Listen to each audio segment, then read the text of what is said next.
This is part 3 of my summary of Mitri Rehab's Decolonizing Palestine, the Land, the People, the Bible. I've talked about how Israel is a settler colonial state backed by Western powers and fueled in large part by Christian Zionism.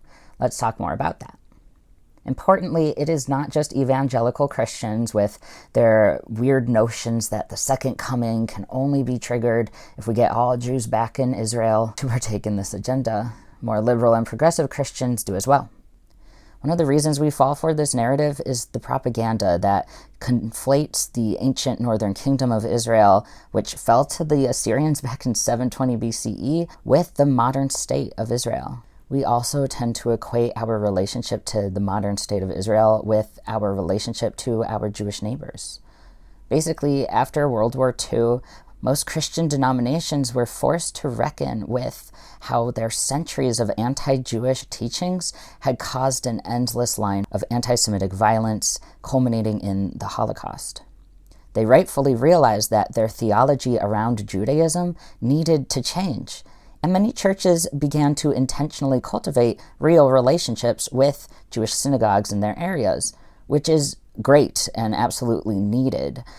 However, because modern Israel had basically been set up as reparations for all Jews after the Holocaust, these churches thought that in order to maintain good relationships with their Jewish neighbors, they had to support modern Israel and keep silent about its violence against Palestinians. To describe this dynamic between church and synagogue in the West, Jewish liberation theologian Mark Ellis coined the phrase the ecumenical deal.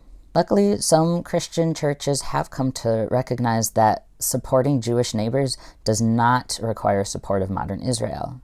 Two denominations that have broken the ecumenical deal are the United Church of Christ and the Presbyterian Church of the USA.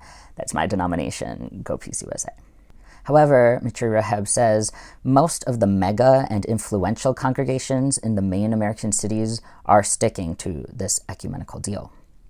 Rehab makes it clear that this deal is not actually a reversal of the centuries of church corruption and anti-Semitism.